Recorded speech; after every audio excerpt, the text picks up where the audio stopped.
Bon, pour changer, je vais vous parler un peu maintenant d'un film d'épouvante. Je vais pas dire horreur, c'est plutôt épouvante.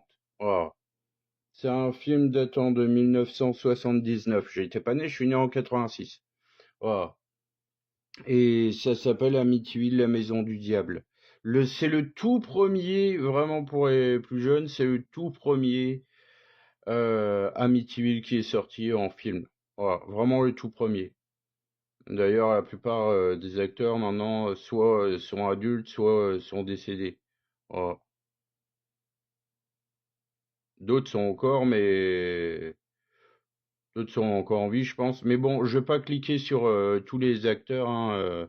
Le film est quand même interdit aux moins de 12 ans. Bien, interdit aux moins de 12 ans ou déconseillé aux moins de 12 ans. Mais je tiens à vous le dire, si vous voulez un film gore, c'est pas le film qu'il vous faut, hein, c'est de l'épouvante. Il y a pas une touche de sang, si, au début. Parce que je vais vous lire le synopsis. Amityville, banlieue de New York, 13 novembre 1974, dans une maison bourgeoise, un jeune homme dans un accès de démence tue à coups de fusil ses parents, ses frères et ses sœurs. À son procès, il affirme avoir été possédé par une voix lui ordonnant de tuer tous les siens. Quelque, quelque temps plus tard, la maison est mise en vente à un prix défiant toute concurrence. La famille Lutz l'achète malgré la tragédie qui s'y est déroulée. Ils n'y resteront que 28 jours alors que des phénomènes paranormaux se produisent. Voilà.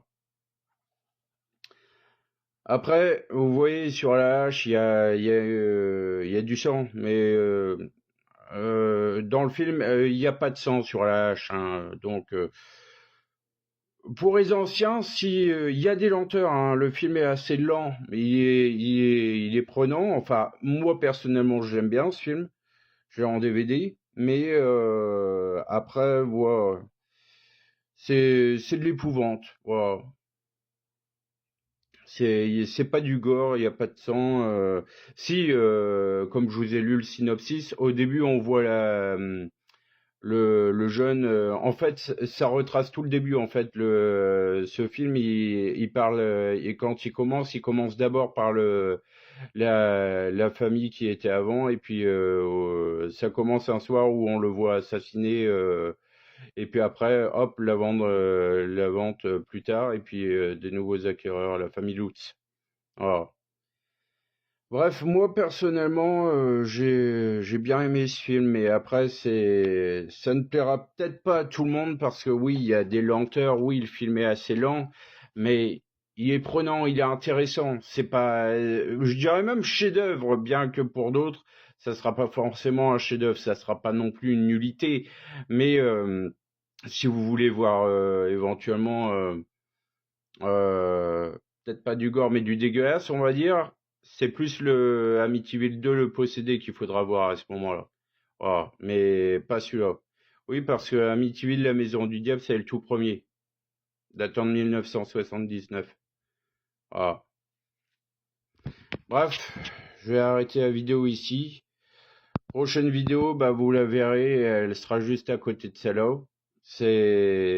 On parlera du film The Big Lebowski. Voilà.